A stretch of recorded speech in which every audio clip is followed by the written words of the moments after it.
is the Louie T Network.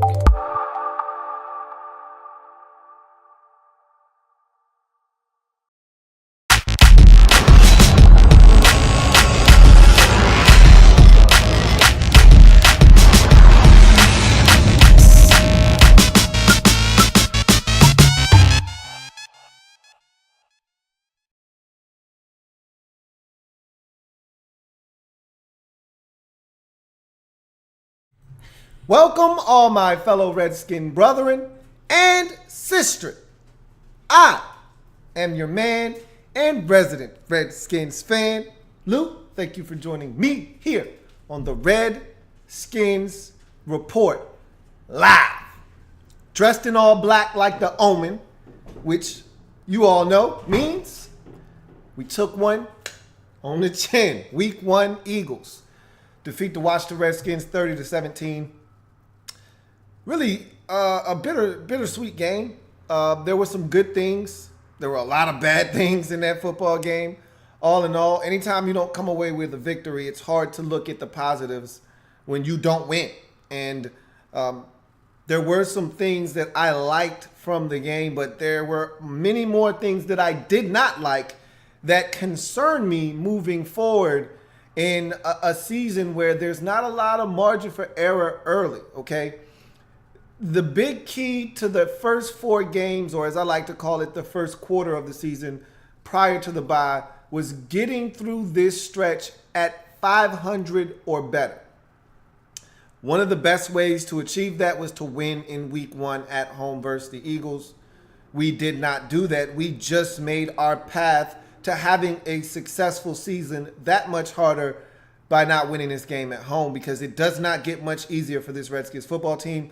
What looked like a surefire, hey, let's just go over to Los Angeles, get it done, come back home with the W type of game when the schedule came out, now looks like a very, very tough, and I'd argue not a game that I fully expect to win type of game over in Los Angeles versus our old running mate Sean McVay and the all of a sudden most dangerous Los Angeles Rams.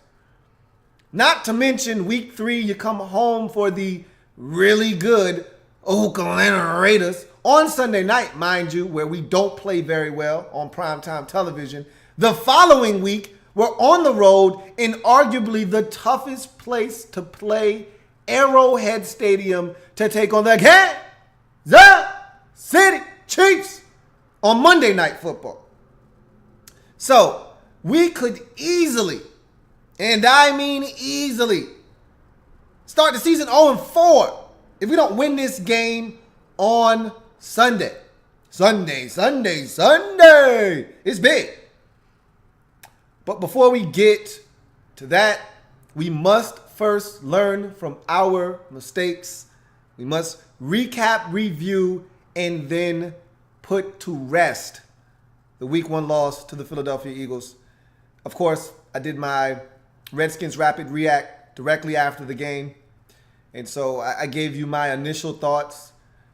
I've had a couple of days to digest what actually occurred. Still feel pretty much the same, but I want to kind of dive in depth. You know, the R3 is really a quick synopsis, a quick snapshot of what I saw, how I feel, and just a little something to bridge the gap between then and Tuesday when we actually dive feet first, head first, arms first, all in to the game and talk about it, comb through every single layer of the football game, and then we move on to the next team on the schedule. So with that being said, I want to introduce a new segment that we'll be doing this season here on the Redskins Report Live after games in which the Redskins participate.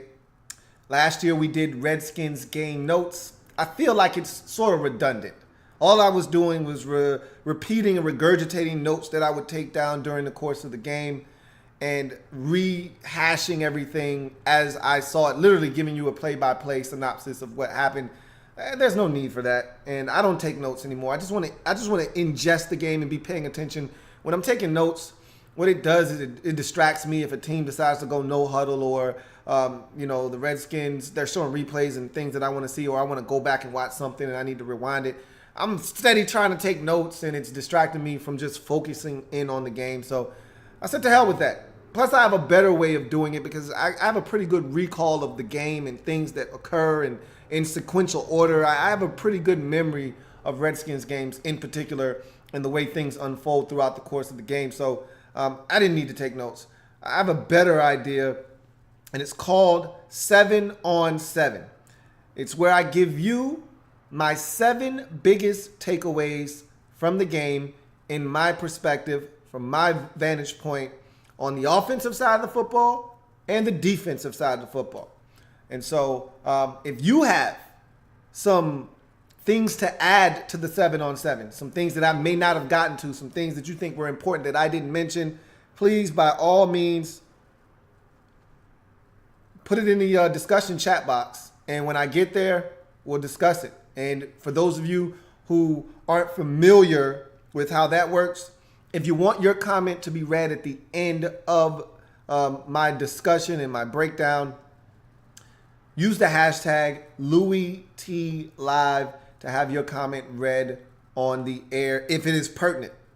Okay, if I deem it pertinent, I will read it. If it's not, I will skip over it as if you never left the comment there. So, with that being said, let's get to 7 on 7. And I want to start with the defense because while there were some encouraging things with the defense, there's still some reoccurring issues there that we have to discuss, the elephant in the room. But I thought the defense did give us a little ray of hope. I'll leave it at that. That light at the end of the tunnel might not be a train, or it might be a train. We still don't know.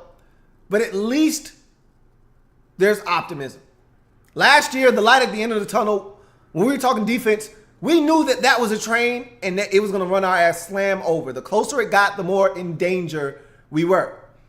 That light at the end of the tunnel, the closer we get, the closer we might be getting to getting out of defensive purgatory. We actually might be getting better defensively. We may not. Maybe this game was sort of a mirage. Maybe it was just week 1.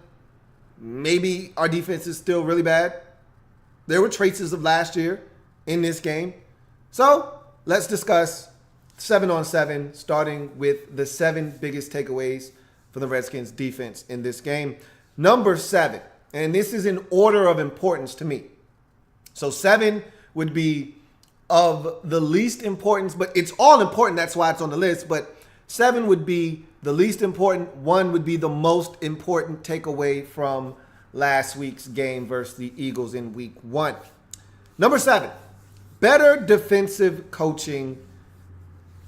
To me, Torian Gray, the defensive backs coach, Jim Tomsula, the defensive line coach, and Greg Minuski, our new defensive coordinator, seem to have these guys playing better. Obviously, it helps when you have better talent. And I think you start there with this football team defensively. There's better talent. Zach Brown was outstanding in this game. He led the team in tackles. He was everywhere. And I think we also learned why he didn't play on third downs in Buffalo, which to me just doesn't make any sense because he's so fast, he's so athletic. One of the things that he was supposed to bring to the table when he was selected out of North Carolina was pure unadulterated speed, which was supposed to translate to him being a 3-down linebacker and having the ability to cover tight ends and running backs out of the backfield. However, as the Buffalo Bills quickly found out, as the Tennessee Titans found out first, he does not excel at covering tight ends and running backs out of the backfield. He's not a great coverage linebacker. That being said, the Bills said, you know what? You're going to be a first and second down linebacker, and on third downs, we're going to come snatch your ass off the field. We said, we can fix it. He can be a 3-down linebacker for us. Right now, that doesn't seem to be the case, but only time will tell. Bottom line is, I feel like what we've seen from this defense, and this goes back to the preseason, is a more aggressive secondary, not playing soft and off. Okay, they're not 7 yards off of these receivers on 3rd and 2.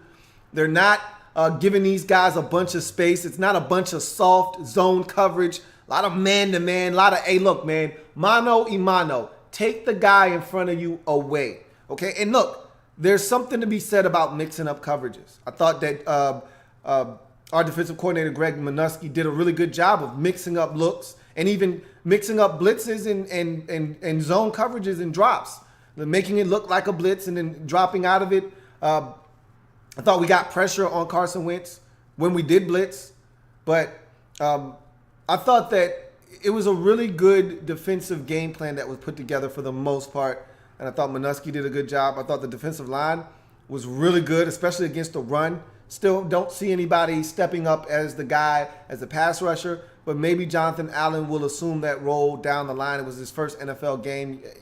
You would love him to come out of the box like T.J. Watt did for the Steelers and get you 2 sacks and an interception, but that's not how it works generally with rookies. He's still trying to feel his way around and get acclimated to the speed of the game, the physicality, all the things that come with moving up from the collegiate ranks.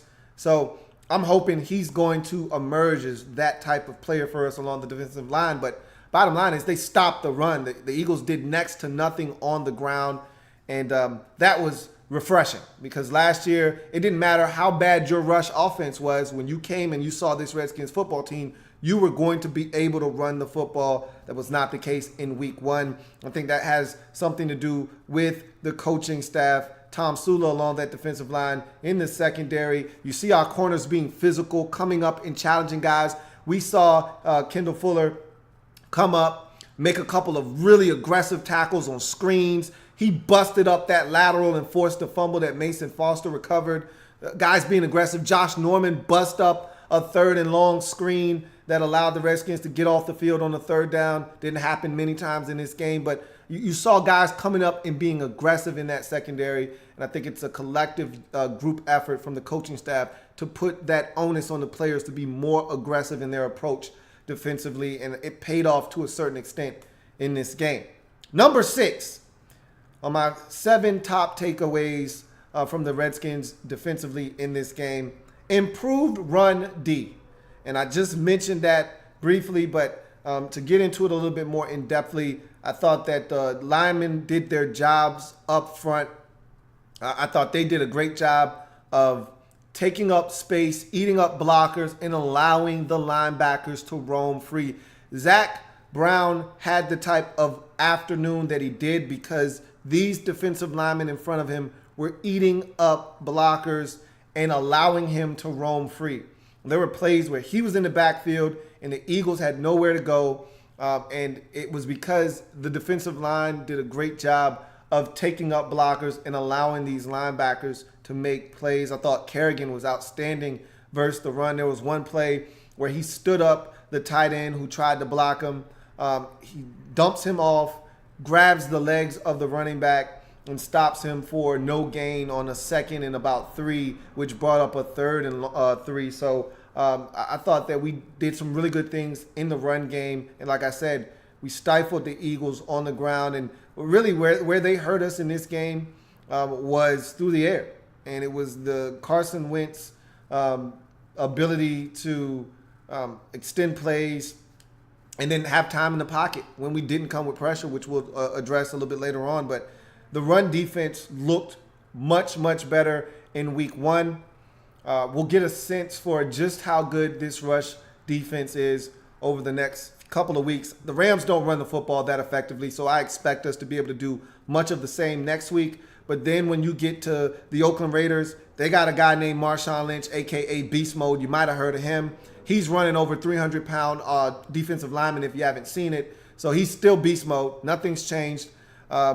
Just the jersey on his back. That's it. And the week after that, we get the Kansas City Chiefs, who just put over 200 yards rushing or close to it on the skulls of the New England Patriots. So our run defense will be tested much sooner rather than later, but I think we'll be able to recreate what we did in week 1 in week 2 versus the Rams because they don't run the football well at all.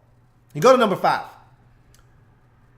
More tight end problems for this Redskins defense. God damn it, we can't stop tight ends to save our life, especially Zach Ertz. Will somebody cover that man? I think he just caught another 3rd and long for another first down.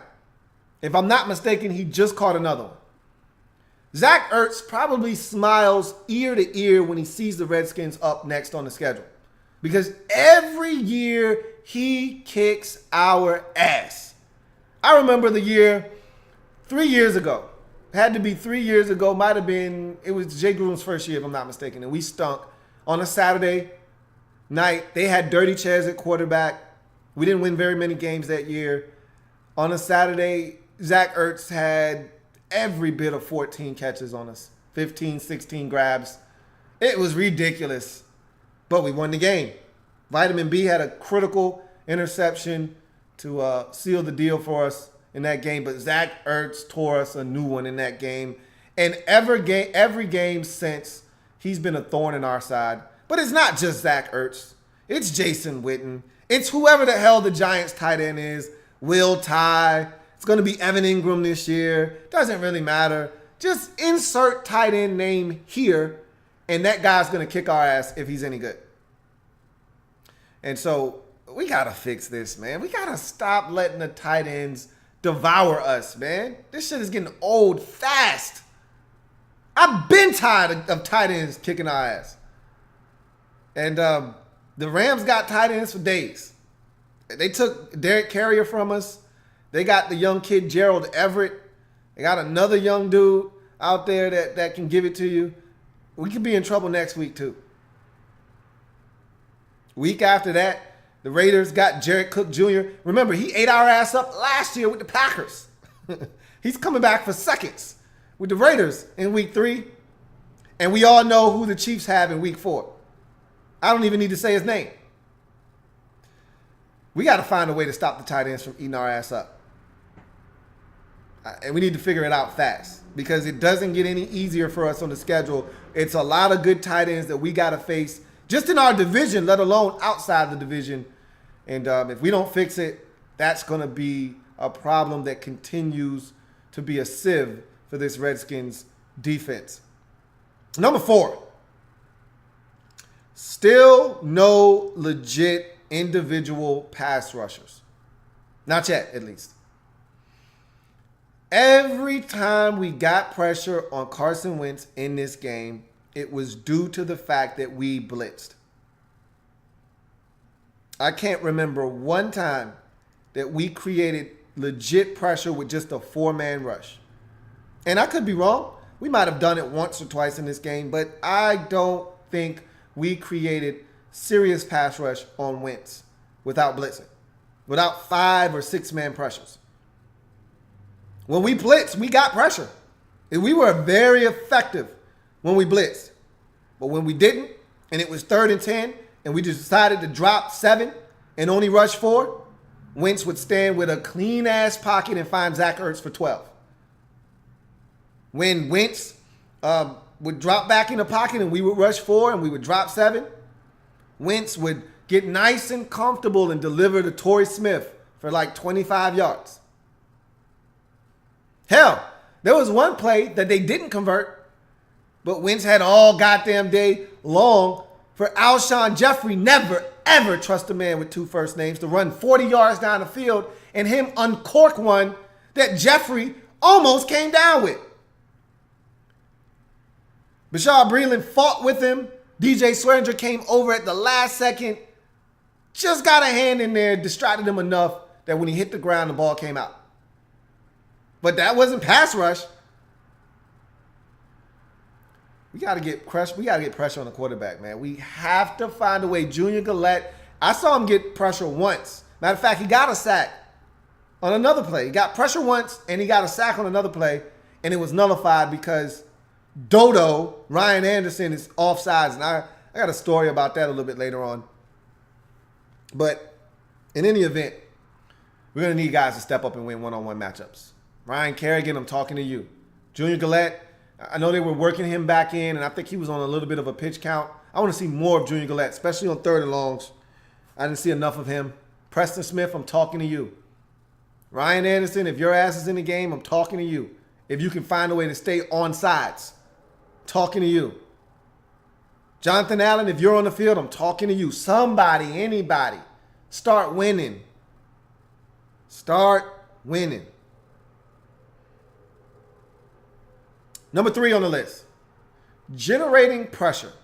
So I just talked about this defense not generating individual pressure, but as a collective unit, when we blitzed, we were effective in this game. And that was refreshing because I can tell you there's been a number of times in the past where we blitz 6 guys and nobody gets home. And all you've done now effectively is you've left everybody on an island essentially. And if one guy gets beat, there's nobody back there to help him. And you create some really, really advantageous situations for a quarterback if you blitz and you don't get home.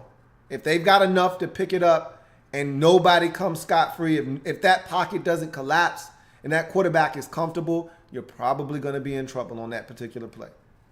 And we did a really good job of when we blitzed, whether it was Mason Foster coming in scot-free up the A-gap, but whiffing. Zach Brown coming scot-free up the B-gap, but allowing Carson Wentz to Tony Romo him out the back door with a vicious spin up the field to Zach Ertz. Whether it's everybody, Jonathan Allen, Julian Gillette, I think, was in on that one. There was Zach Brown might have been in there. Everybody got a shot at him.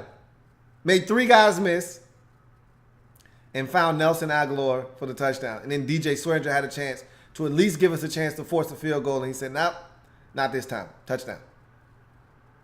But we generated a consistent rush when we blitzed. Problem is, you don't want to blitz, especially against the league's elite quarterbacks. They'll eat you apart. They'll pick you apart. They'll eat you alive. You cannot expect to be able to generate pressure by just blitzing. You got to win some one-on-one matchups. But we generated pressure, and I'll take it. I told you, I'd much rather be aggressive than sit on my hands and allow a team to pick us apart. So if we're going to go down, guns a-blazing, blitzing, and we did that for the most part. Can't blitz on every third down. And the times we didn't blitz, that's when they got us. So that goes back to my number 4 takeaway from the game. We got to start individually winning one-on-one matchups and generating an individual pass rush. But in any event, moving on to number 2. Defense creating turnovers and turnover opportunities. That was so refreshing. That was so well needed. Just watching this defense create turnovers and opportunities for more turnovers. Look, we need to be greedy. The 2 turnovers that we did create in this game, they were great. But we had an opportunity for at least 2, possibly upwards of 3 or 4 more in this game. Bashad Breeland had one in his hands, albeit a tough one. Had to climb the ladder. It was in his hands. Great job of Alshon Jeffrey of fighting him for that one and taking it away and making it incomplete. But he had his hands, both of them, around the football. All he had to do was find a way to bring it in. He had a chance at one. Josh Norman on the first possession of the game, he was beat. That ball was slightly underthrown. I don't give a damn. He got both hands on it. I've seen him catch those a million times in Carolina. For some reason, in a Redskins jersey, he can't come down with those. Gotta have it. The very next play, Wentz breaks 18 tackles, spins, does a pirouette, makes 9 guys miss. Before the line of scrimmage, another 3 as he approaches it before he finds Nelson Aguilar for a touchdown. If Norman picks that off, that play never happens. Gotta take advantage of opportunities. Kendall Fuller had an opportunity. Great play. Right there, trailing, great trail technique behind Nelson Aguilar. Ball comes. I thought he jumped a little early. Doesn't matter. Got his hands, both of them, on the football. I need it, bro. I need it. Gotta have it. Always need it. Opportunities for plays to be made. Gotta have it.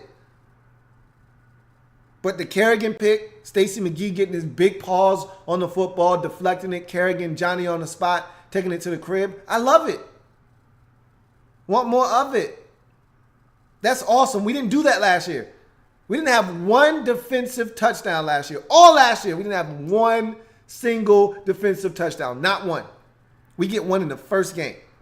That's vast improvement. If not for the defense creating turnovers early, we're not even in this game. Great play by Kendall Fuller to get in the backfield, break up the lateral. Bad throw by Wentz, doesn't matter. He wants to give us an opportunity. We need to take full advantage of that opportunity, and we did. Mason Foster recovering that fumble, giving us some great field position, and more importantly, taking the football away from the Eagles, who were in scoring range. But we need more. We need to be greedy. We got to keep it real, partner. We need to take those takeaways and give to the needy. We are needy. We need as much help as we can get right now. As you can see, offensively, we're not where we need to be. So we need as many turnovers, as many takeaways as humanly possible. So love the fact that we created 2. Hate the fact that we gave up 4. But love the fact that we created 2 and created opportunities for about 3 more in the game. Just need to come away with those. But this defense, a season ago, turnovers weren't in sight. And the opportunity for them wasn't in sight either. So that was huge for me.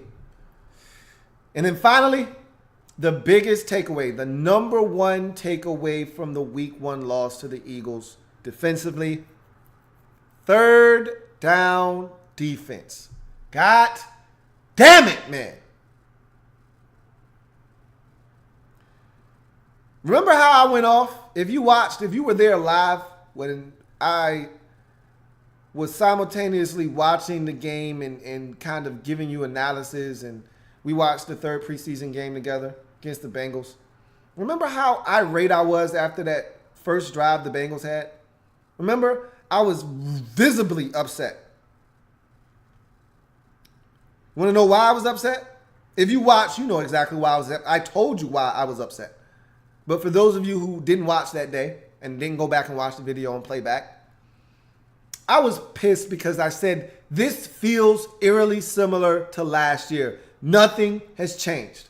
We watched Cincinnati convert 3rd and long after 3rd and long on that opening possession en route to a touchdown. It was frustrating. Hell, that whole first quarter was an abomination versus Cincinnati in the preseason. But it didn't matter. I was more focused on the fact that this defense, A, wasn't generating pressure, B, wasn't getting off the field in 3rd and long situations. We had at least 3 on that opening drive versus Cincinnati. A 3rd and 10, a 3rd and 12, a 3rd and 13, and they converted all 3 of them en route to a touchdown. And it pissed me off. Because you don't even have to be a good defense in this league. You just got to be mediocre to get off the field on 3rd and long. That's what defenses dream about. 3rd and 7, 3rd and 9, 3rd and 10, 3rd and 11, 3rd and 12, 3rd and 13. Those are supposed to be money downs. Those are supposed to be opportunities to get off the field that you're supposed to take full advantage of. When a team goes 8 of 13 on 3rd downs, the first thing you got to be thinking in your mind is, damn, they must have been in 3rd and short and 3rd and manageable all day long. Of those 13 3rd downs that they encountered, at least 10 of them had to be 3rd and 6 or shorter. Had to be if they converted 8 of them, right? Right? Wrong. 9 of them were 3rd and 7 or longer. And 6 of those they converted. 3rd and 7, 3rd and 10 3 times, 3rd and 11, and 3rd and 12. You can't win like that in this league. We proved it last year. You cannot win consistently giving up 3rd downs and long like that at that kind of clip. You cannot win in this league doing that. You cannot survive giving up 3rd and 7, 3rd and 9, 3rd and 10 3 times, 3rd and 11, and 3rd and 12. You can't win in this league giving that up. Those are supposed to be opportunities to get off the field. And yet again, we watched our defense have breakdowns in communication, no pass rush.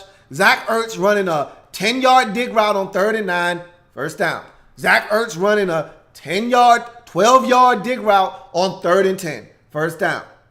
Can't get to Carson Wentz. He spins out of the pocket, finds Zach Ertz for 23 yards on 3rd and 9. Torrey Smith turns Bashaud Breeland around as there's no pressure on Carson Wentz, allowing a long developing route to come open 15 yards down the field for a gain of 25 on 3rd and 11. How are you going to win when your defense can't get off the field? Yes, the offense was anemic, but you know what would help them get out of that funk? More opportunities to possess the football. You know how that doesn't happen? When you allow the other team to convert 8 of 13 third downs, 6 of them coming on 3rd and 7 or longer. That's how the Eagles win the time of possession, 35 minutes to 24 minutes in the game. That's how you win time of possession if you're the opposition. Stay on the field and convert third downs. That used to be us dominating time of possession because teams couldn't get us off the field on third downs. We were brutal on offense on third downs. We were even worse on defense getting off the field on third downs. So, like I said in the R3, the more things change, the more they stay the same. We have the same issue we had last year. Can't get off the field on third downs. Still not generating pass rushes from individual players on this team. We still got to create a pass rush. We still got to generate a pass rush via blitzing. Not winning one-on-one individual matchups. Got to be better. Simple as that. Defensively, they did enough to give us a chance to win this game.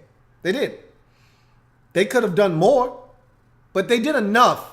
If we would have got these types of performances from the defense last year, we would have won more games. But that's irrelevant. That was last year. This is this year. The defense, as well as they played at times, they have to play better. Got to play better. Especially knowing what we know now, that the offense isn't ready yet. They're not ready to produce at the level that they produced at a season ago. No Deshaun, no Pierre. I'm not going to keep saying that. I'm not going to keep harping on that. I will say this, though. Now, this probably be my last time saying this because I don't want to keep harping over something that's not going to change. That's not my style. I don't like looking backwards in the rearview mirror. I like looking forward through my windshield. I watched the 49ers game. Damn, we missed Pierre Garçon. Damn, I missed Pierre Garçon. I saw the same routes. I saw the same Pierre, the same competitive ass bastard, ripping guys off his back, catching the football with a defender draped all over him, running through arm tackles, getting up, spinning the football. That tenacious tenacity, that physicality, that ability to catch the damn football wherever the hell it is. Where, if it's just in his general vicinity, he's going to come down with it. We missed that. That drift route from the 1 yard line, Pierre catches that. I'm not going to harp on it. I'm not going to harp on it. He's gone. He's not coming back. But we miss Pierre Garçon. I think we can be all right without Deshaun Jackson. We miss Pierre Garçon. I miss Pierre Garçon. But in any event, that's the 7 takeaways from the defense. Let's get to the offense. Before I do, let's see if you guys have any comments. I want to pull off a couple of your comments if you got some regarding the defense, if there are any. If not, we'll move on to the offense.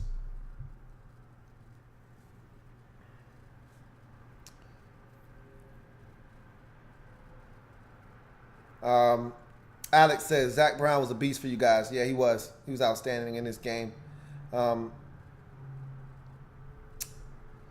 Snake Jr. says, are you ready for my Rams and McVay? We're going to talk about that a little bit later on when we get to the bow and go.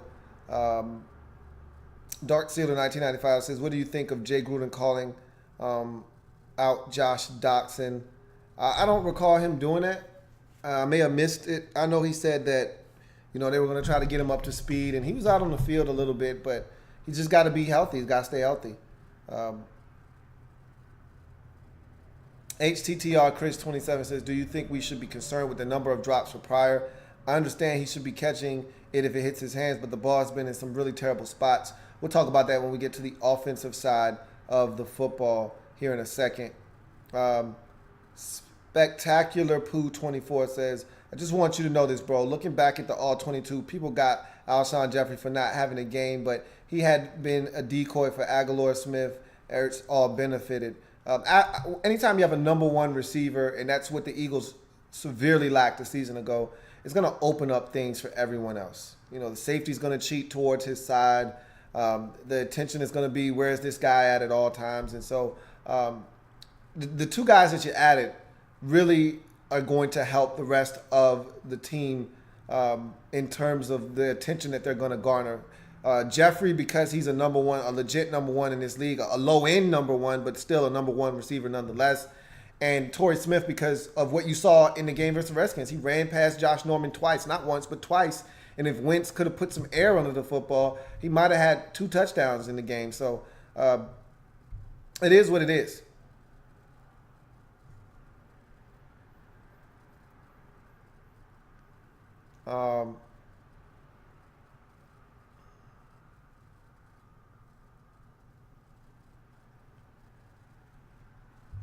Yeah, Alex said both Wentz and Cousins missed open receivers on some big plays down the field. Absolutely. And I mentioned that in the R3. Jonas McConan says, I thought the third down defense was good. It was just Ertz eating us up on third downs. The third down defense was not good. 8 of 13, that's not good at all. That's shades of last season. I'm going to do the math real quick because 8 of 13, it's got to be over 60%. And that's just off the top of my head. But I'm going to do the math real quick so that we can get a number here because I don't know if we were watching the same game. We couldn't have been because everybody saw the Redskins getting 8 up on third downs. So 61% on third downs. That's not good. That's not good, Jonas. That's not gonna get it done, bro. 8 of 13 is 61% on third downs. All right, and I'll take it a step further. Let's take it a step further. All right, 6 of 9 on third and 7 or longer. 66% on third and 7 or longer. You can't give that up and expect to win. That's not good third down defense. And yes, Ertz was eating us up on third downs, but it wasn't just him. Everybody got involved, but a lot of it was Zach Ertz. It was Carson Wentz extending plays and making things happen, but it was also Wentz just standing in a clean pocket and delivering the football to an open Zach Ertz on third downs as well. Jonas McConan says the red zone defense was good, which is a key to our defense. The red zone defense was okay. I don't even think the Eagles were in the red zone very often, but the one time I can remember, they scored a touchdown. I know we did force them to kick a field goal. I'm trying to think if that was in the red zone or were they outside the red zone. They scored a field goal right before the half. That was not in the red zone. They scored a touchdown on the dump down on the pass to the running back out of the backfield. LeGarrette Blount scored on a pass out of the backfield, if I'm not mistaken. That was in the red zone. We didn't stop them that time. We may have stopped them once in the red zone. But in any event, we struggled. All right. HTTR Chris 27 says, I was looking forward to seeing Everett getting the starting out at strong safety, but he seemed like he really struggled against Philly. You got to remember, this is his first time getting real meaningful action at the safety position. He played sparingly last year when he was thrusted into duty, but it's his job for the foreseeable future. And there's still some things that are foreign to him. Remember, this is a guy converting from corner to safety, so there's still some nuances to work out. He hasn't been working with DJ Swearinger all summer long. That's been Sua Cravens. So there's a little bit of a communication issue right now, and that's something they got to iron out. You know, they got to get on the same page, and I think that's some of these defensive breakdowns that you see.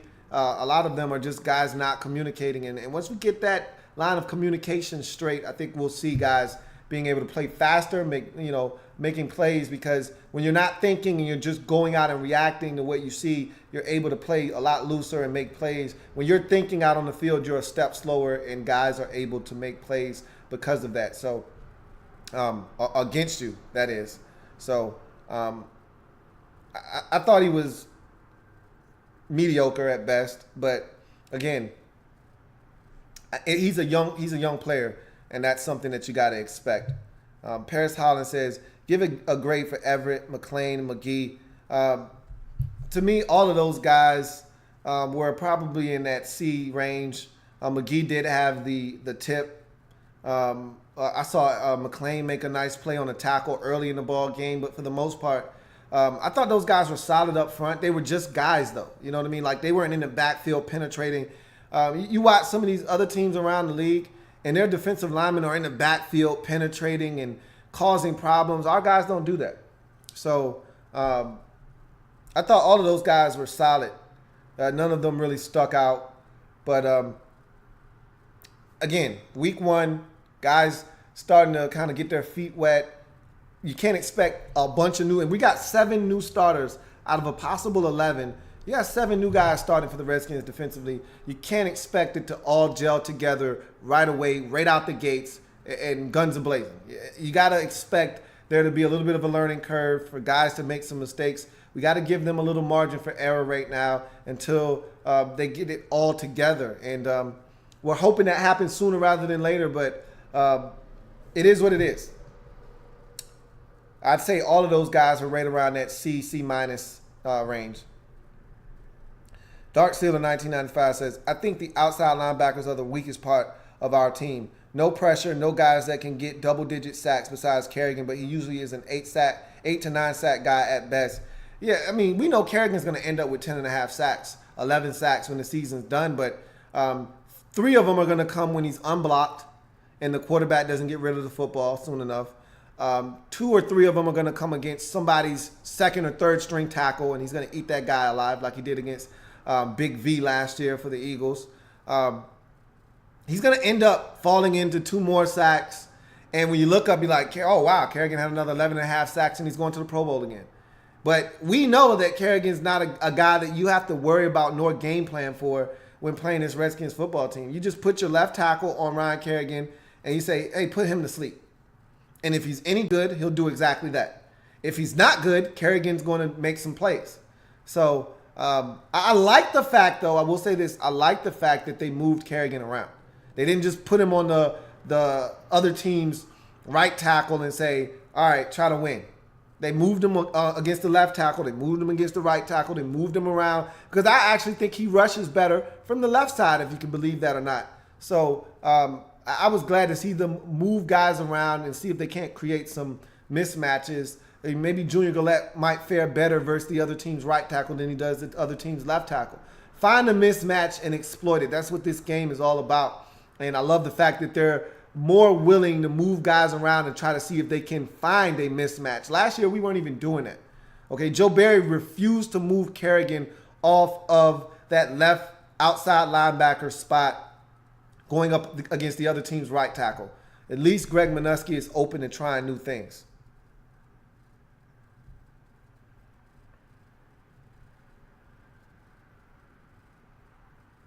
Torrey Smith is a one-trick pony, Alex. What he did in the game was he did what he was supposed to do. He ran straight in a straight line really fast. That's what he does.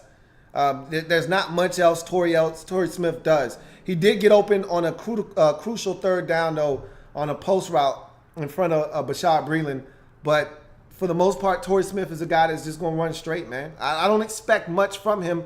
He's going to catch the occasional deep ball. He's going to get by some guys, and Wentz is going to hit him a couple of times, and he's going to make some plays. But he's not a guy that you game plan to stop. If you know what Torrey Smith is about, you just try to make sure you stay on top of him because he wants to go deep. But I'm going to downplay him because he's Torrey Smith. I've seen him. I know what he's about. He's not a guy that's going to catch 80 balls and have 1,300 yards receiving. He's a one-trick pony. He's really good at that one trick. Don't get it twisted. But that's what he is.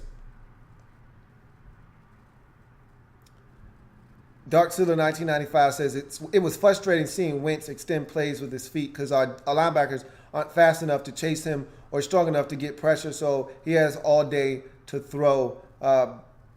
We had enough team speed, I thought. It was just we didn't do a good job of breaking down. And you know how it is. When a guy gets a free rush at the quarterback, they're so anxious to get there that they don't think about, well, let me keep this outside contained and let me rush under control. They're like, I just want to get there as fast as humanly possible. And quarterbacks take advantage of that. And a lot of times when a guy's running at you 100 miles an hour, all it takes is one step to the left, one step to the right, or spin, and that guy's going to miss. And like you said, Wentz is a great athlete. So once he gets by a guy, it's going to be tough for anybody on our defense to catch up. So that being said, let's go to the offensive side of the football and I'm going to give you my 7 biggest takeaways from the game on offense. Number 7, balls on the ground / turnovers. Yikes. You can't win in this league with 4 turnovers unless you're creating 3 or 4 or 5 turnovers of your own. Bottom line is, most games you're not going to win if you turn it over 4 times. And for me, the ball was on the ground way too many times in this game. And we got lucky because there were about 2 other fumbles that the Eagles didn't get. One, I thought the referees blew the whistle too soon because Kirk got lit up. The ball came out and the referees blew the whistle talking about he was down. No, he was not down. That was a fumble. We recovered it anyway, so it didn't matter. But still, ball was on the ground. Kirk fumbled 2 other times. The Eagles recovered both of those. J.C. Ice fumbles a punt, muffs a punt. Eagles recover that. Josh Norman, chance to pick a pass off. It hits the ground. Bashad Breeland, chance to pick a pass off. I know it was tough.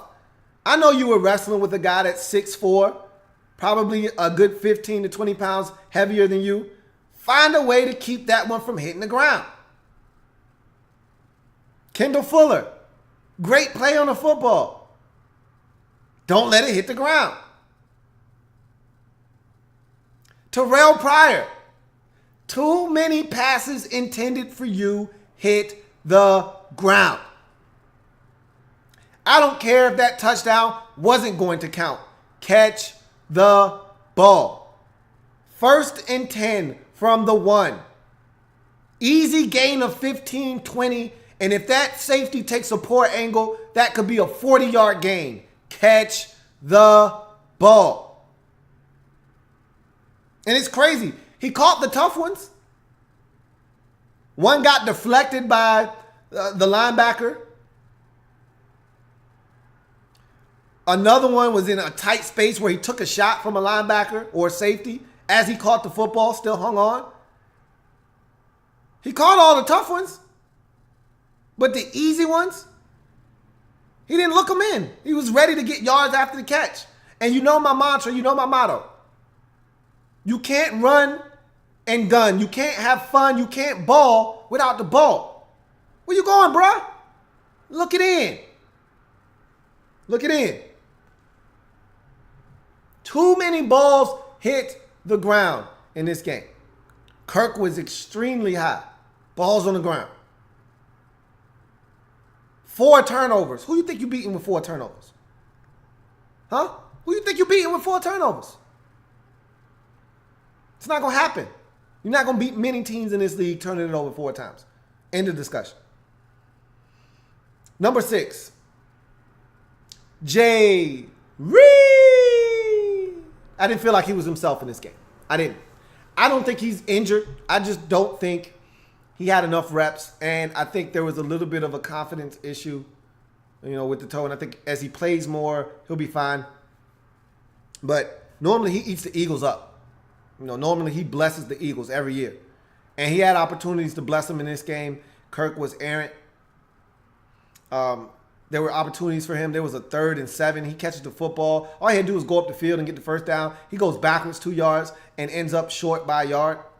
Like, that's not Jay Reed stuff there. There was a pass where he short-armed it. He alligator-armed it because he knew he was going to take a shot. Look, I'd rather him do that, though, than take that shot and get a concussion. So you do what you got to do to survive to the next play. And if you feel like this pass, catching it, may put me in harm's way, he's too valuable to this team to risk one catch for him to be out for the next 4 weeks. We just can't have it. So I wasn't mad at him for that, but it just wasn't one of his better performances. We've seen Jay Reed totally change games, and this wasn't one of his better performances. And in order for us to shine and flourish offensively, he's got to be one of the best players on the field, and I didn't feel like that was the case on Sunday. Number 5, non-existent run game. And this is nothing new. I'm not telling you anything that you don't already know. The run game has been non-existent since Callahan came on board. And we were all excited. Oh, we getting Bill Callahan from Dallas. And I remember the first 2 weeks of that season, we ran the football versus the Dolphins, versus the Rams. We ate them up on the ground, and we thought, oh, yeah, we about to be running the rock. We ain't ran the rock since. And there's some outlier games in there. The game against Chicago late in the season comes to mind. The game against Green Bay on Sunday night comes to mind. But those are so few and far between, it's not even funny. Our run game is pathetic. And the bad part is a lot of people try to just blame the offensive line. It's a collective unit. Our tight ends don't block. They don't block. Seems like Jordan Reed gets a holding penalty every game, at least one. And it's not always in pass. It's not always in run blocking. It's in pass protection.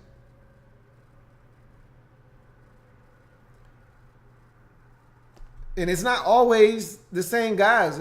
We got different offenders on these plays, man. One play is Morgan Moses not coming off the double team and getting to the linebacker. The next play is Spencer Long missing a block or not cutting off the backside. The next play, it's Vernon Davis, going the wrong way. The next play is Jordan Reed just whiffing on a block, getting his ass whooped in the run game. I mean, it's hard, man. It's a different offender every time. And so it's tough, man. But our run game, I look at it like this. I'm a Samaj P. Ryan guy. Like, I think Rob Kelly, if he had space and opportunity to run, he could be really effective. But he's not the type of guy that with a free hitter in the backfield, he's going to make him miss and pick up additional yards. That's just not how he's wired. As he gets that motor revved up and he's running and rumbling down the field, he can make a guy miss out of space that way. But in tight quarters, in the backfield, you get a defensive lineman with penetration right off the bat, he probably not going to make that guy miss. I'd love to see Samaj P. Ryan. I don't even think he got on the field in week 1. I'd love to see him get some opportunities. I'd love to see Chris Thompson get more opportunities. I'd love to see us spread teams out and run the football more. Shotgun handoffs. 3-by-1 set and hand the football off. We obviously can't run in power sets. We're not fooling anybody when we got 2 tight ends on the field and we want to line up and try to play bully ball. That's not us, man. We don't execute. So we got to find a way to either run the football more effectively or we just need to go to the short passing game and have that be an extension of the run. But we were in 3rd and 9, 3rd and 10, 3rd and 11 way too often in this game. Way too often. Some of that was incompletions on first down. Then you try to run it on second down to get back on track. Some of it was failed run attempts on first down. and then you try to throw it on second down and incompletion there. But either way, a lot of times in these equations, there was a failed run attempt somewhere in there. Got to find a way to establish a run game or go to the short passing game, one or the other. But you can't keep banging your head against the brick wall known as the Redskins' ineffective run game. That can't continue to be the case. Number 4, red zone struggles continue. Redskins 0 of 2 in the red zone in this game. And there were opportunities. My God. The pick to Jalen Mills. Backbreaker. Jamison Crowder couldn't have been more open. It's an easy walk-in touchdown. But we've seen Kirk fold under those types of situations before. You need not go any further than back to the Arizona game last year on the road. Late in that game, Arizona came with not one, but 2 all-out blitzes against Kirk. He got one to Jamison Crowder on an out route. The next time he tried to go to Jamison Crowder on the in route, this same exact route Crowder ran. That same type of arrow route over the middle of the field where he's wide open. Crowder would have scored a touchdown in that game if Kirk would have got it to him. Instead, Kirk throws it behind him. It's picked off by Patrick Peterson. Same type of deal here. Kirk makes an errant throw under duress, all-out pressure, man-to-man. You got what you want. Wide open Jamison Crowder. If you hit him, he scores. Same exact situation as in Arizona. Same exact result. Errant throw by Kirk Cousins. Picked off by the opposition. And we lose the football game. Can't have it. Can't have it. You get in the red zone, you got to find a way to score touchdowns in the red zone. Or we're going to continue to lose football games. You can't turn it over, that's for sure. If you got to come away with 3, at least get something. I told you it was shades of the Dallas game. It reminded me so much of that week 2 loss to Dallas last year when he threw that pick in the end zone to Barry Church. Backbreaker. The only difference in that game was we were up when he threw that pick. We were up 24-20 at that time with a chance to put the game away. And he threw that pick. That was the only difference. But in this game, we were down 19-17 with a chance to go up 24-19. If we go up right there, I think we win this game. I'm confident we win this game. Worst case scenario, you kick a field goal, go up 20-19. I still think we got a chance to win this game. I'm not sure at that point if we win or not. We score a touchdown there. If he hits Crowder, we win this game. We settle for a field goal right there. We got a better shot. But red zone struggles continue. Our inability to run the football in the red zone, our inability to take advantage of matchups continues to haunt us. We got Jordan Reed, yet we don't utilize him in the red zone. You got Terrell Pryor. I understand you want to run fades and things of that nature. How about a back shoulder fade? Those work too. How about a slant? Those generally work. If executed correctly, those work. Last time I checked. The Chris Thompson pick plays, we love those. I don't give a damn how you do it. Just get in the damn end zone, man. You just don't seem to know how to do that. Number 3, Terrell Pryor's inconsistencies. Terrell Pryor Sr. was an enigma in week 1.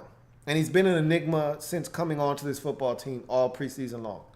A, he didn't have enough targets in the preseason for me. B, when he did have the football thrown to him, we saw sketchy hands.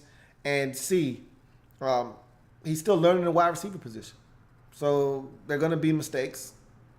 This is to be expected. But the one thing we don't expect is when you're open that you drop the football. And yeah, ball placement hasn't been great. I will grant you that. He's supposed to be able to catch these footballs. Slightly behind him, slightly high. That's why you got a big catch radius. Catch the football. They haven't been on the money in stride all the time. Doesn't matter. Catch the football. They hit your hands. You're supposed to, you know the rules to the game, then play. I have no sympathy for receivers. Because I didn't play at a high level. But when I played, The rule was, if the ball hit your hand, you better catch it. You better catch it. And my high school coach played in the NFL. And the rule was, if it hit your hands, don't come at me with this one-hand bullshit, he would tell us. Don't come at me with this one-hand bullshit. None of y'all are good enough for that. 2 hands, and if it touch your hands, you better catch the damn football. How many times did we see in camp Terrell Pryor catching the football with one hand? Oh, man, he's on the jugs machine. He's like 2 feet away from the jugs machine, just snatching them with one hand. Boom, boom. He's in one-on-one drills against a corner, one hand. I don't give a damn about that. You can't even catch it with 2, bro. And the bad part is, he still had 6 grabs for 66 yards. It's not like he was totally ineffective. When this guy gets his hands on the ball, just like we saw on that crossing route, where he's able to outrun a couple of Eagles defenders and pick up an additional 15 yards on the play, he's dangerous with the football in his hands. He can get open. He was open on the touchdown that would have been nullified by the Jordan Reed holding penalty. He got open. He won. We've seen him come down with tough, contested catches. I told you, one slant went right through Jordan Hicks' hands, and he still caught it. That's a tough catch. Knowing that the linebacker is coming over to smash you, and he still holds on to the football. It's that inconsistency that drives us crazy. You can come down with that one, but the one that hits you right in your hands that you're going to catch and run with on the drift route for at least an additional 5 to 7 yards after the catch, you drop in a crucial juncture of the game. Can't have it. Kirk almost threw a pick. First possession of the game. If Najee Good could catch, that's a pick 6. You know why Kirk almost threw that pick? Because Terrell Pryor Sr. didn't come back for the damn football. He left Kirk out to dry. It was 3rd and 11. He was supposed to come back downhill to the football. Come back to the ball and catch it. Don't just sit there and wait. That was another lesson that we were always taught.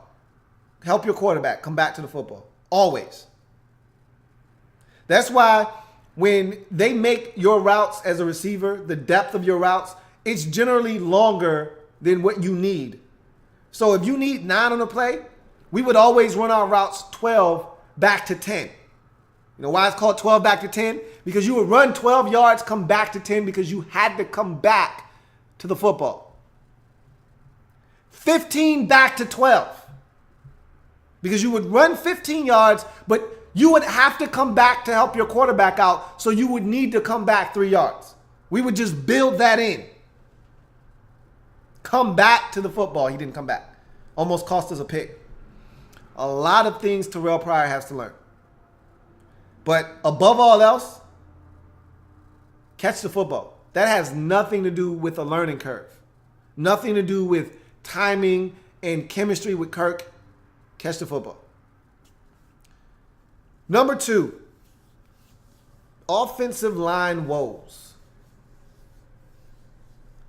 This was something that we didn't count on happening when this season got underway in the preseason. We had no idea our offensive line would regress. Morgan Moses just got paid. Everybody's back. Everybody's healthy. We were expecting this offensive line to just be absolutely lights out. They were one of the best offensive lines from a pass blocking perspective last year. With no changes, with everyone healthy, why would we expect anything other than what we saw last year? There's no reason to think that there would be a drop-off along the offensive line. But for some reason, inexplicably, that I can't explain, and this dates back to the preseason, we've been struggling. Isn't it out? Everybody wants to give all the credit to the Eagles, and rightfully so. They deserve a ton of credit. They ate our ass up in the line of scrimmage. They were just more physical, more aggressive, more hungrier than our offensive line was with their defensive front. That being said, our offensive line has been getting punished since week 1 of the preseason. This dates back all the way to the Ravens game in week 1 when we were disappointed with the offensive line in their 2 series. They were just as bad, if not worse, the following week versus Green Bay. They were horrible versus Cincinnati in week 3. And they were terrible in week 1 versus the Eagles. And that is scary. Because you see what Kirk does when he's not protected. He needs to be protected. I talked about this same thing with Eli Manning. Eli Manning needs to be protected. Now, I will say Kirk will hang in the pocket, stare down the gun barrel, and take a shot, unlike Eli Manning, who wants no part of contact.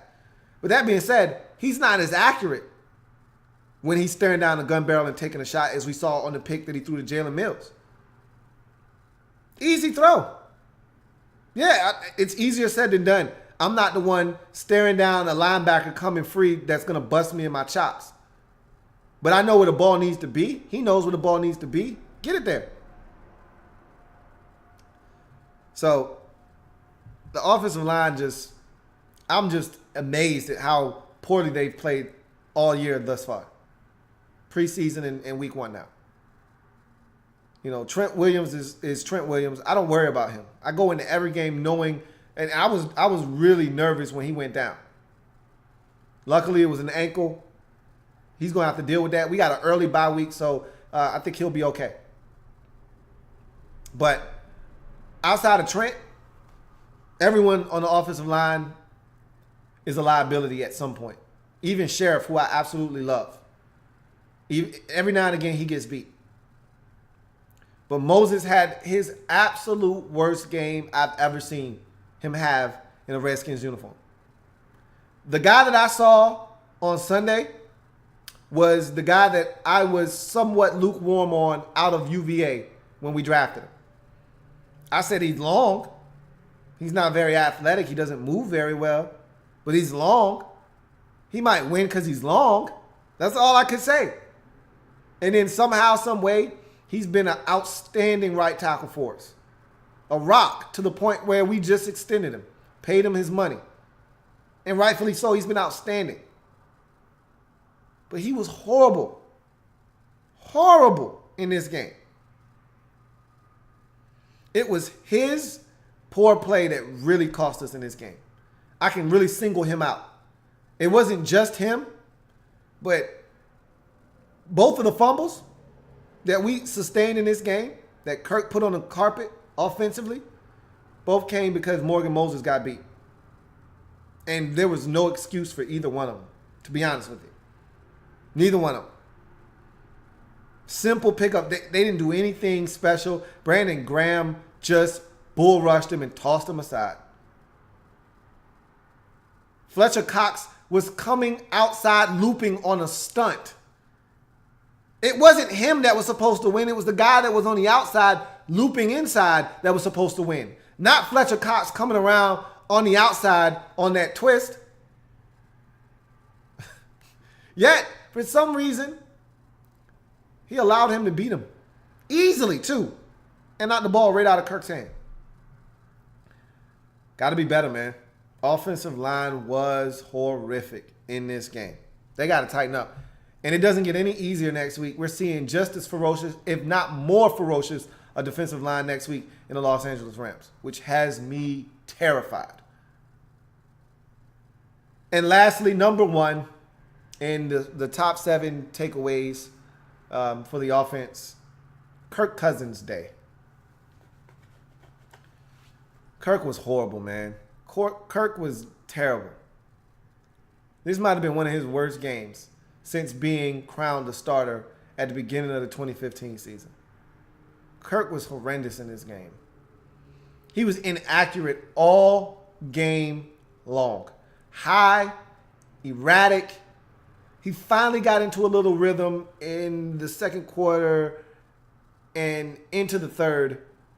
But for too many portions of this game, for too many pockets of this game, he was inconsistent and high and all over the place. I mean, simple routes that we know Kirk can hit in his sleep. And some of these, he didn't even have pressure on. Ryan Grant on a speed out. That's easy money for Kirk, man. We lived off of those last year. That was a first down staple of the offense. The hitch to Pierre and the speed out to Deshaun were staples of this offense last year. Have been for the last 2 years. Strong. Where you know, okay, let's get on schedule, first down, throw that 5 yards, 4 yard speed out, the 5 yard stop to Pierre. Let's get 4 or 5 on first down and get this drive started. And he airmails the out. Ryan Grant's wide open. It's an easy throw. Kirk was just off. The deep balls were horrible.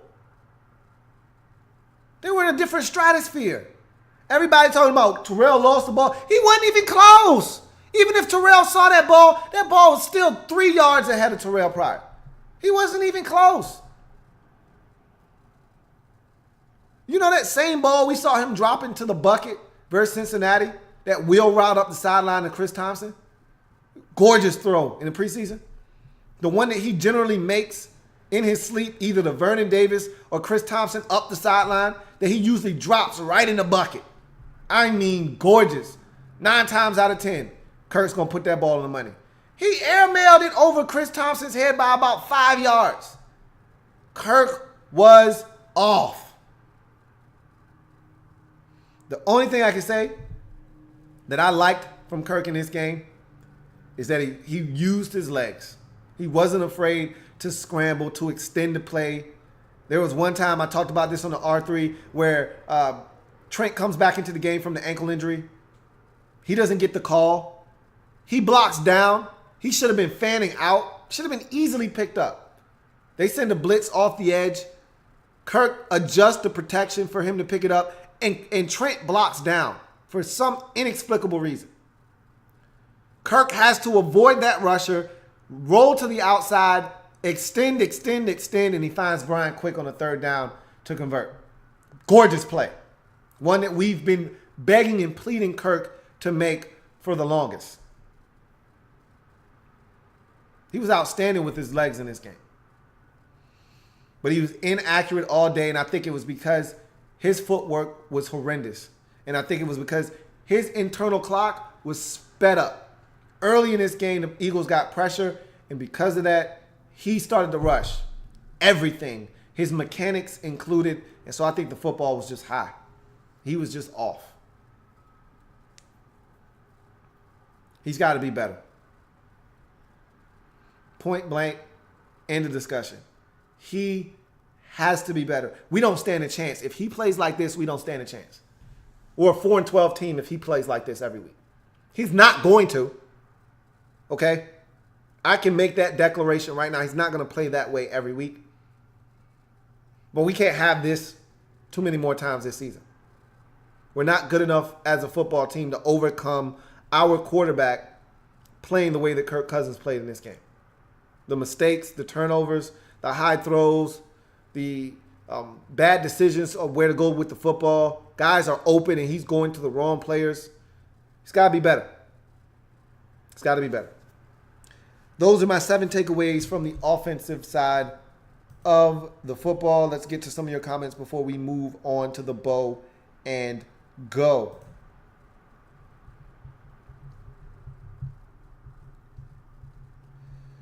See what we got.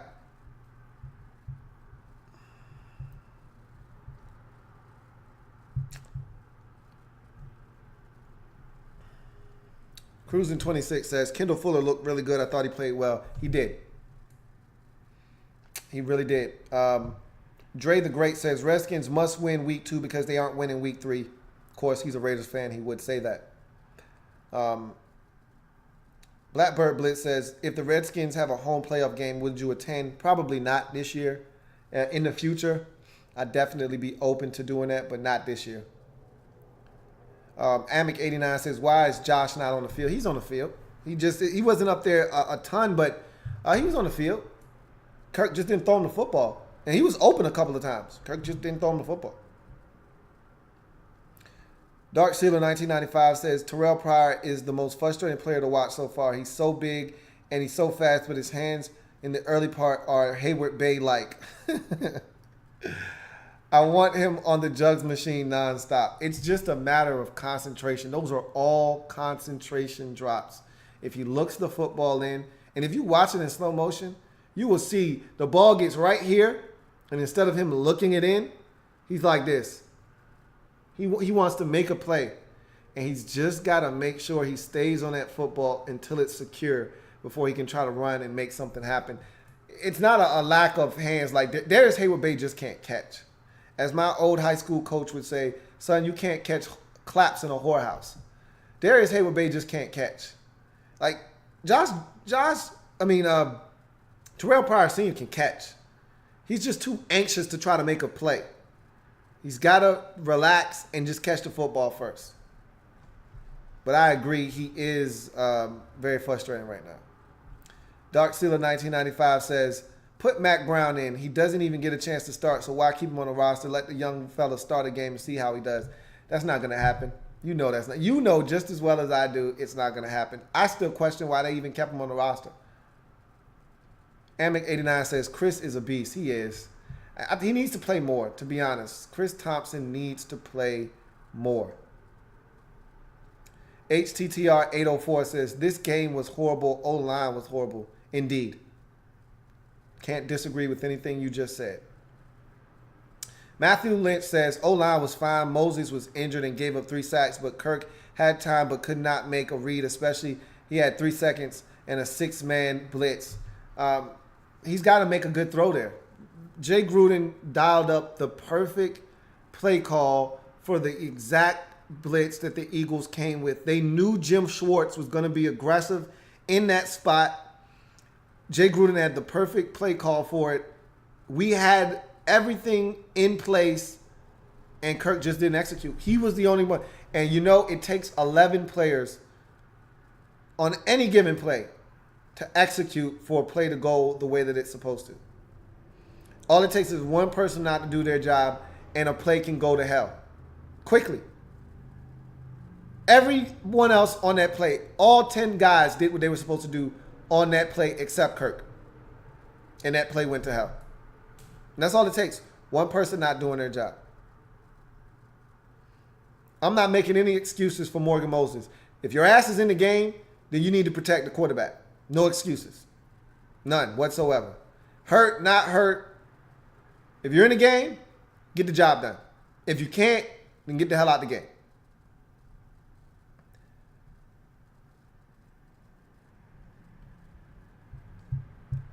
All right. Art Chrisfield says, should Jay Gruden still call plays? Yeah, I didn't have a problem with his play calling in this game. I thought he called some really good plays, and I just thought that we didn't execute the way that we needed to. Even in the run game, I thought there were some opportunities for some runs to go. And if you go back and watch, there are opportunities, and it's just one guy. Every time, it's one guy that doesn't do his job, and that's why these plays don't work. Hell, even on the Ryan Grant screen that went for like 21, if Ryan Grant cuts it inside instead of outside, and I won't blame a guy because it's so much easier to say that after the fact. You should have went here, or this guy should have went there. If you got the instincts for it, then you're going to make the proper cuts when they need to be made. But if he goes inside on that screen, the Eagles came with a blitz. It was the perfect play call. Again, Jay Gruden made some outstanding play calls for what the Eagles were doing, and we just didn't take full advantage. If Ryan Grant goes inside, it might be a touchdown. I'm not lying to you. It might have been a 60-yard touchdown. Instead, it was a 21-yard gain. It's still a good chunk of yardage. Could have been more, though. Eagles come with a little bit of pressure. Terrell Pryor wins on the corner route. Kirk hits him perfectly, and he drops it. Now, it would have been holding on Jordan Reed, but he had help. Vernon Davis was there for the double team, and it's as if he didn't know he had help. He could have let that guy go. Vernon Davis would have chipped him. There you go. You would have had a touchdown. Well, Terrell Pryor still dropped it, but the opportunities were there, is what I'm saying to you. So, no, I don't have a problem with Jay Gruden's play calling. 804, HTTR 804 says, where the hell was Doxson? He was in the game. You know, he didn't get the football. He was in there more than you think. He just didn't get the football.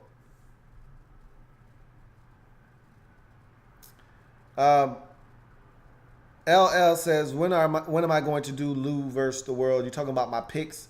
I have a pick show called Winners and Losers. That's tomorrow. So come back and join me for that.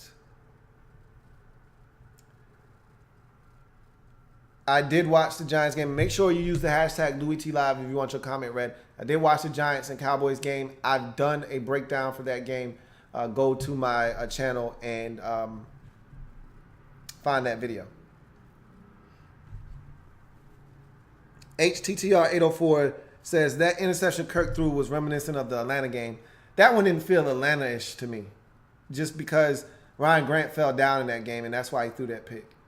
This felt more like the Arizona game. It was exactly like the exact same play call as in the same blitz the Cardinals brought was the same blitz that Jim Schwartz brought, and it was the same exact play call, and Jamison Crowder was open in the exact same spot, and Kirk made the exact same throw, and it's the exact same result. So it's definitely just like the Arizona game last year, but this felt more like the Arizona game or the Dallas game in week 2 last year when he threw the pick.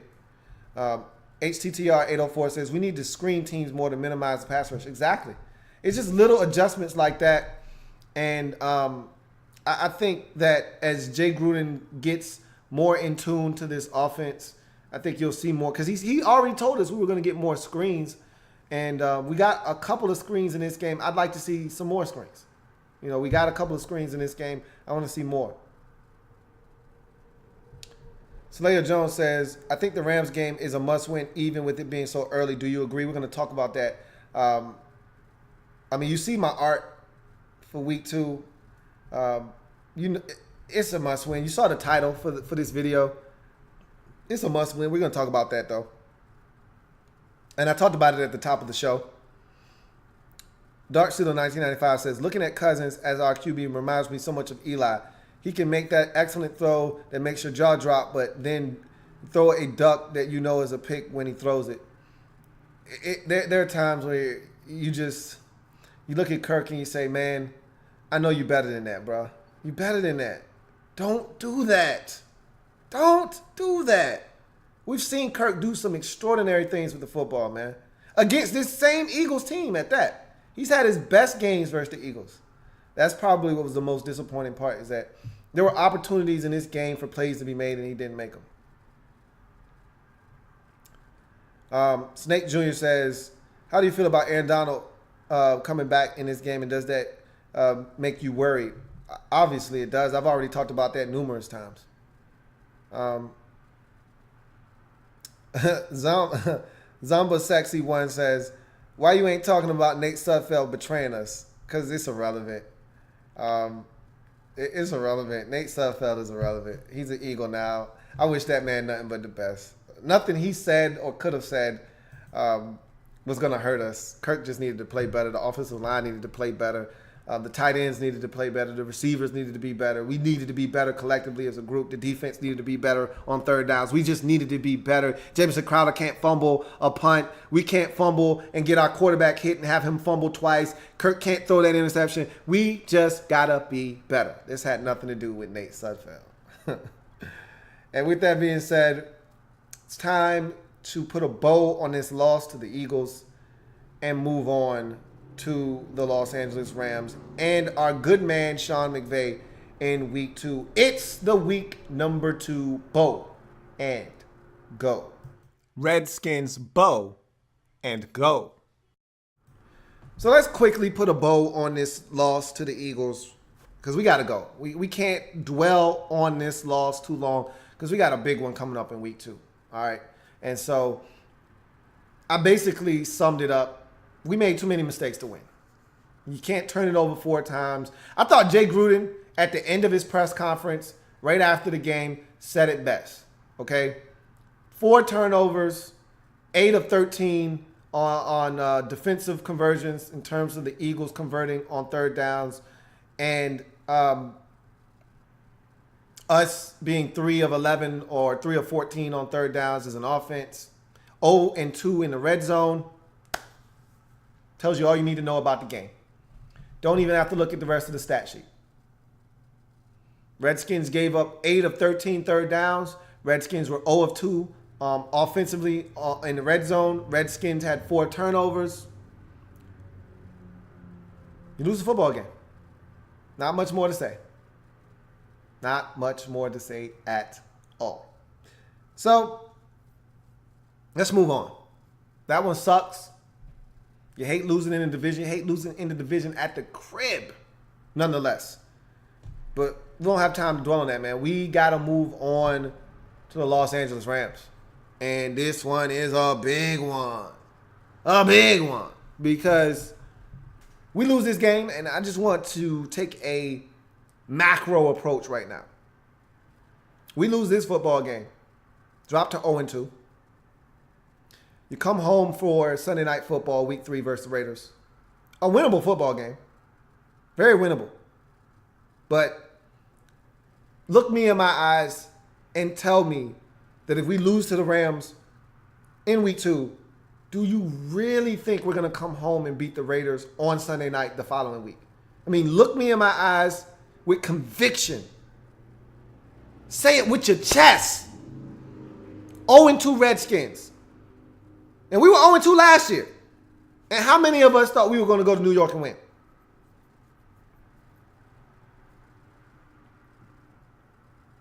I don't see many hands up. So, we've been in this spot before. I don't want to be in that spot again, though. Because I'm telling you, if we lose this game this week and drop to 0-2, our season might be done before the bye week. Do you know how hard it is to watch every single week knowing your season is already done? There is nothing worse. The funnest part about the last 2 seasons has been the fact that in December we've been playing meaningful football games. Hell, 2 years ago, we even played a January game. Well, to be honest, if you want to be specific and literal, we played a January game last year. January 1st is the day we lost to the Giants and got eliminated from the playoffs last year. But real playoff football 2 years ago versus the Packers, it's nothing like it. It sucked that we lost, but it's nothing like playing meaningful games in November and December. We lose this game to the Rams, we're in danger of not even playing meaningful games in October. You start the season 0-4, go in your bye week, and yeah, you get the 49ers off the bye. Probably you'll get your first win there. But this is the thing, and I've said this for years, because as Redskins fans, sometimes we are delusional as hell. Look, I won't speak for y'all.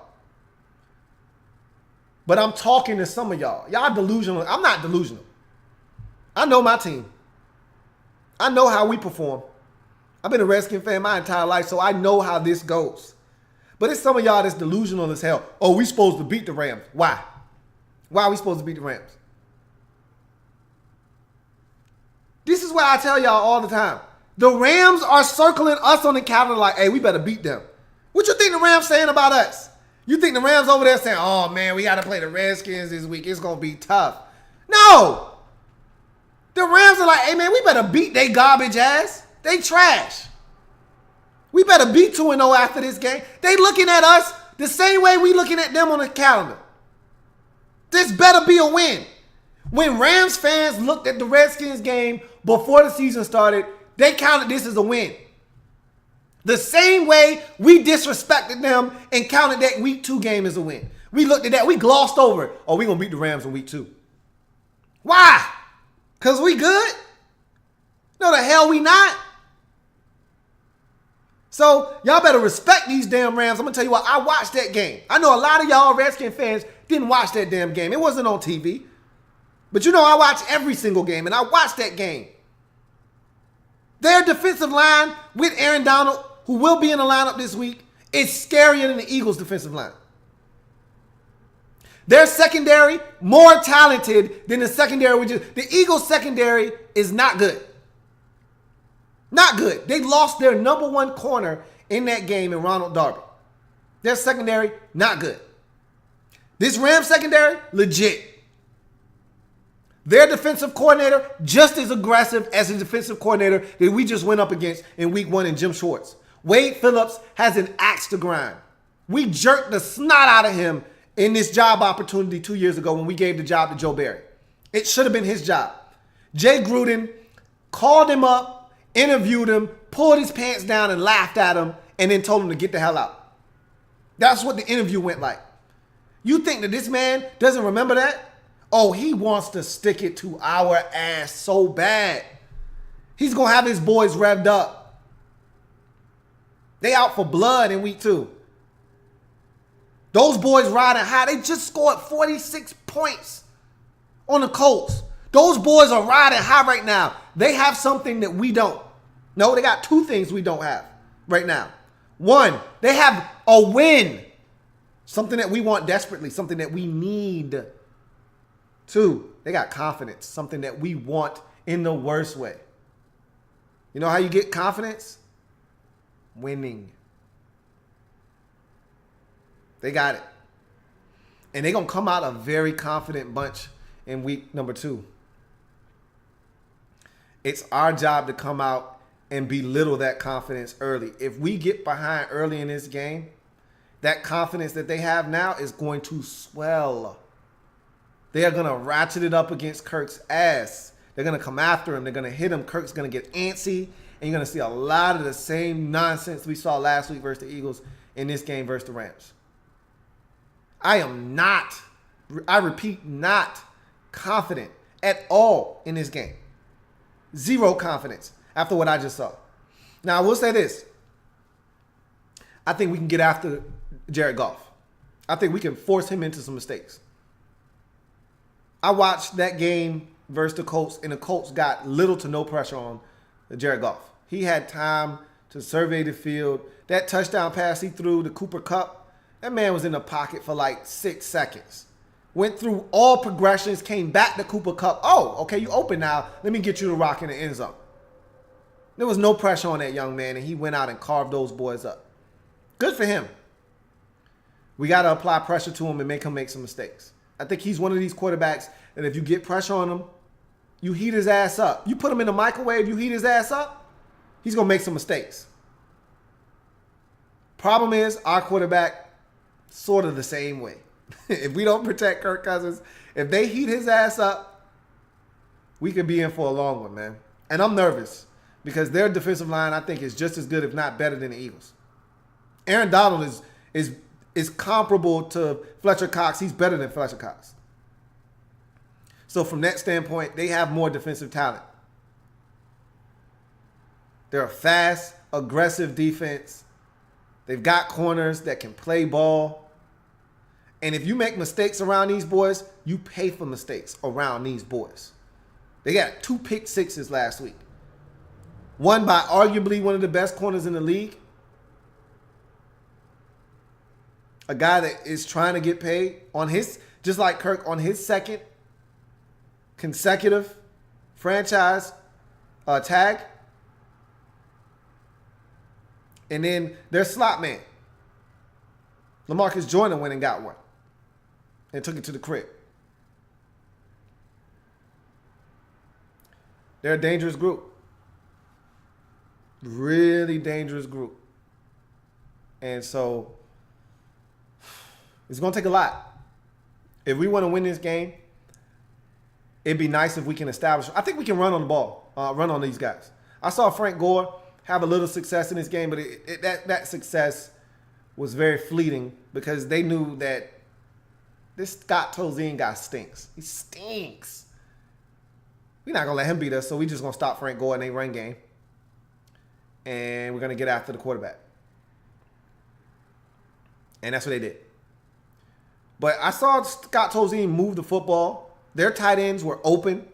They had a couple of nice drives. One that should have been a touchdown, but their coach didn't challenge a bad call when their running back got in the end zone. And then the Rams proceeded to stop them 3 straight times on the 1-yard line and forced them to kick a field goal. But you can move the ball on them. I'm not saying these guys are the 85 Bears. But after what we just saw from our offensive line, you got to be nervous. You got to be nervous. I know Sean McVay is going to come out and he's going to want to get this one. And the players are going to want to get this one for Sean McVay. But some quick keys to the game. Offensively, got to protect Kirk Cousins first and foremost. Yeah, I would love to run the ball, but that's secondary to protecting Kirk. Because we've had no run game for the last 2 years. So we know we can win without a run game. What we can't win without is good quarterback play. And if we want good quarterback play, we need to protect Kirk Cousins. So number one on the list is protect Kirk Cousins at all cost. Simple as that. They give Kirk time, he will carve these boys up. They don't give Kirk time, we could be in for a long day, and I mean a long day in Los Angeles. Key point number 2 on the offensive side of the football. Playmakers got to step up and make plays. I need Jordan Reed to come to the forefront. I need J.C. Ice to come to the forefront. I need Terrell Pryor Sr. to come to the forefront. Make plays, step up. Chris Thompson, I need you. Vernon Davis, I need you. This needs to be a nickname game. I need the dudes with the nicknames to prove why they got nicknames. I need Vernon Davis to be VD this game. I need Jordan Reed to be J. Reed. Terrell Pryor don't have a nickname yet. But he's T. Pryor. But you can't be T. Pryor when you're dropping the football. I need him to play like T. Pryor, though. I need Jamison Crowder to be J.C. Ice. You're as cold as ice, willing to sacrifice. I need J.C. Ice to be cold-blooded in this football game. And most of all, I need Kirk Cousins to be Captain Kirk. Playmakers got to make plays this game. Be nice if the doc was in. It'd be nice if the doc was in this week. He's been out the last few weeks. Not literally, figuratively, not literally. But we need the doc to be in. That'd be nice too. Third, key point. Turnovers. Can't live with them. Can't win with them. Can't do it. Won't do it. They can't happen. Minimize the mistakes. Penalties, turnovers, not going to do us any good on the road. Can't have them. Simple as that. Be nice to run. But if we protect Kirk and we can throw it, we'll be just fine. Defensive key points. Number 1, stop the run. The Rams don't run the football well at all. I'm not worried about their run game at all. Todd Gurley's a man. We don't worry about their run game. They couldn't run it on the Colts last week. They don't run the football effectively at all. I don't see why that should change next week. Stop the run, number 1. Because what that will do is set up my key point number 2. Get after Jared Goff. Make him uncomfortable. If he gets comfortable, he's going to carve our ass up. Because Sean McVay is going to really try to get him off to a good start in the game with the quick passing game, like he used to do with Kirk. That's what he did in the first week of the season. A lot of quick, short, underneath throws to get him into a rhythm. And then as things start to open up, that's when you start taking your shots down the field. That's when you find Gerald Everett down the sideline for a deep completion. That's when you get Sammy Watkins over the middle of the field for 15. That's when you get Cooper Kupp over the middle for a touchdown from about 25 yards out.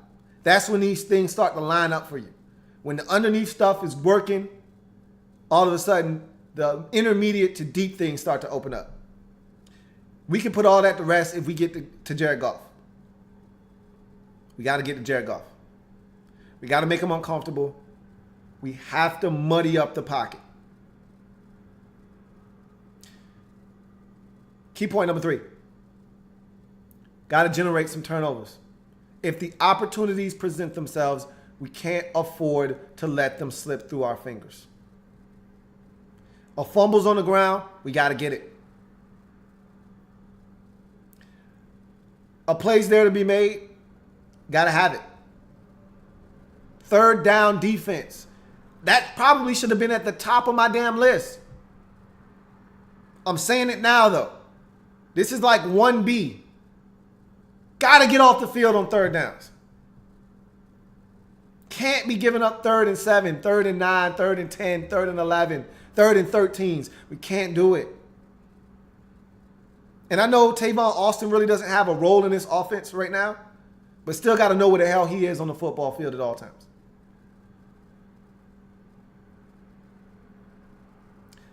I'm telling you right now, I don't feel good about this game. At all. Not gonna lie to you. Which takes us to the final outcome. It's the final outcome. Whoa, yeah.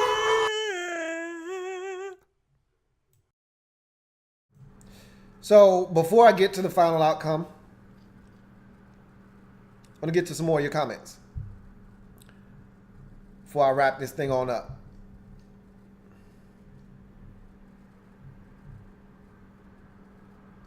So Saleha Jones asks, if I think this game versus the Rams is a must-win. You're damn right it's a must-win game. You're damn right it's a must-win game. We got to have it. Got to have it. I hate week 2 must-win games. They're the worst. Seems like we have one of these bad boys every single year. You know why we don't ever have a week 2 where we're not talking about must-win? Because we never win in week 1. Jay Gruden is 0-4 in his career as a head coach in week 1 games. We haven't won yet. It's rough. It's tough out on these streets, man, where you can't get it done in week 1. Stings. A lot.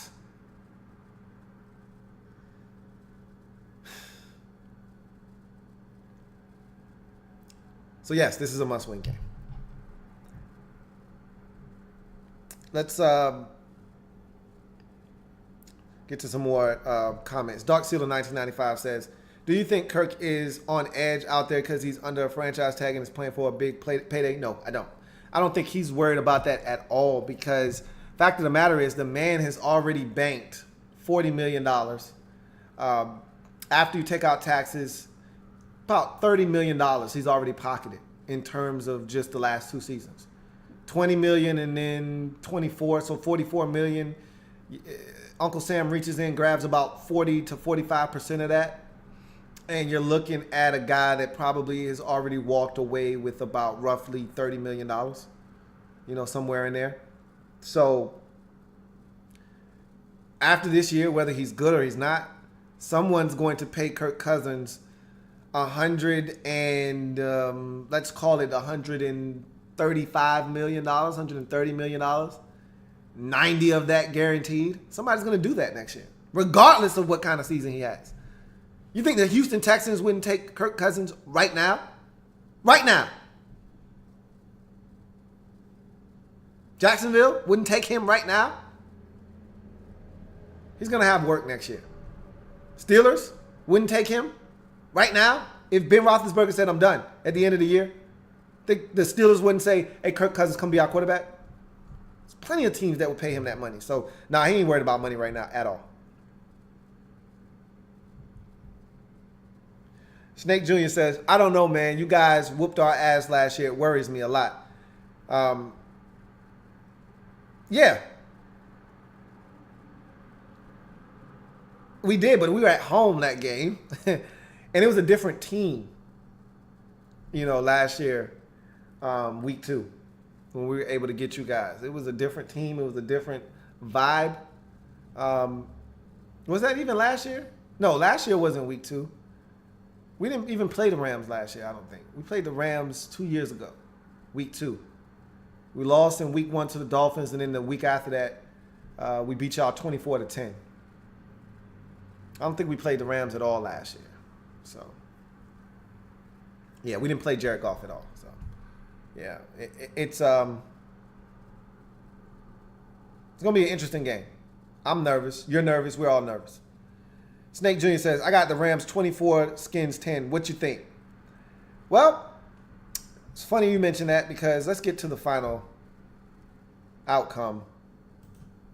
And as you can see on my art for this week, I asked my buddy Sean McVay to do me a solid, man. And Sean, that's still my boy. I root for Sean out there in L.A. This is the 1 week of the season I won't be rooting for him. But no one else was happier with Sean McVay going out there and getting his first win 46-9 than I was. I love Sean McVay. I want the best for him, man. I love that guy. Love what he did for us.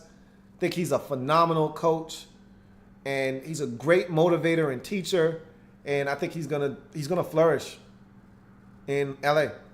I just need him. I asked him nicely. I said, "Hey, Sean, need a huge favor from you, bro. We need this one, man. Let me borrow this one. You can get this back another time. Let me borrow this one, man. Let me hold something in week 2. Let me just hold this one. We're going to have to play y'all again next year, the year after that. You can get it back then. Let me hold this one, man. I owe you. But let me get this one. Please. Please, let me get this one. We need it. You guys want it. We need it. I'm begging over here. I don't like to beg. But as some wise women once told me, I ain't too proud to beg, man. Whatever I got to do to get a dub, I will do it. So I'm begging, man. Please. Let us get this dub, Sean.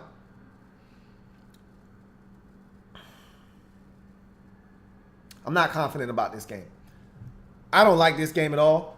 Vegas, they don't like this game for the Redskins. We're an underdog already. We started out on the right side of this thing. They've already moved the line to 2.5. Rams are a 2.5 point favorite right now. And I think it'll go up to about 3.5 before game day. They don't have confidence in us. I don't have confidence in us. In my heart, in my mind, I think we can win this game. And come 4:25 on Sunday, I'm going to sit in front of the TV expecting us to win the game. But as I sit here in front of you today, Tuesday, that's what I think is going to happen. Right there. We struggle in the red zone. They can get after the quarterback. We can't protect for some reason right now. It's a nasty recipe for disaster out in L.A. I hope I'm wrong. And when I sit in front of my television on Sunday afternoon, I expect this to be wrong. I do. But as I sit here right now, in the moment, how I feel, that's what I think is going to happen. I can't even bring myself to say it, so I put it on the screen for you to see. But what that would mean for this season, I don't even want to think about it. If that actually happens, I won't be able to sleep that night. Not well. Because that would mean you're 0-2 with a Sunday night football game against the Oakland Raiders, who at that point in the season probably are going to be 2-0, riding high, fully expecting to come into FedEx and do us on national television for everybody to see. We got to have this one, man. I hope the fellas understand the magnitude of this game. As fans, we are prone to overblowing situations. This is a must-win game. Every game's a damn must-win to us. But this is really a must-win. You look at the schedule. This is a must-win goddamn game. Okay? You look at the schedule. This is a must-win game. Because then you're asking me to go home and beat the Raiders and then to go on the road and beat Kansas City, both on primetime television where you know we don't play well at all. You asking me to go be special. If you tell me I just need to go win one of those to get to 500, sign me up. We can beat the Raiders at home. That'd be the one that I'd expect us to get. But we need confidence to do that. And the only way you get confidence is by winning. We got to find a way to win this game on the road against the Rams. I don't like this situation, though. I hope I'm wrong. I pray I'm wrong. But that's how I'm feeling, folks.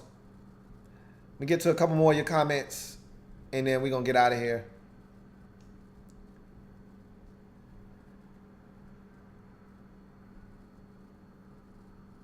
Let's see. Matthew Lynch says, dink and dunk to open up the defense, slow pass rush. That's what he thinks we need to do to win. Dark Silla 1995 says, Scott Tolzien is like a giant fart in the elevator, and you're trapped inside it dealing with the stench. Yeah, he was bad. we got a shot, man. But I don't like it. I don't love it. But we'll see what happens. We know Sean McVay. He knows us. We know what the defensive coordinator over there, Wade Phillips, is all about. His son is on our staff, so we know Wade Phillips. Can we go out and execute? That's the real question. We're going to find out together come Sunday, 4:25. Redskins at Rams. I am a Redskins fan, etched in burgundy and gold. My Redskins spirit will never die. Redskins spirit will never fold until we meet again. Hail to our beloved Redskins. I hope I'm wrong. Redskins, make me wrong. Please. I want this to be wrong. As usual, fellas, it ain't really much more for me to say, but go get them, fellas. Bring home the dub. Please. I'll see y'all on Sunday, man.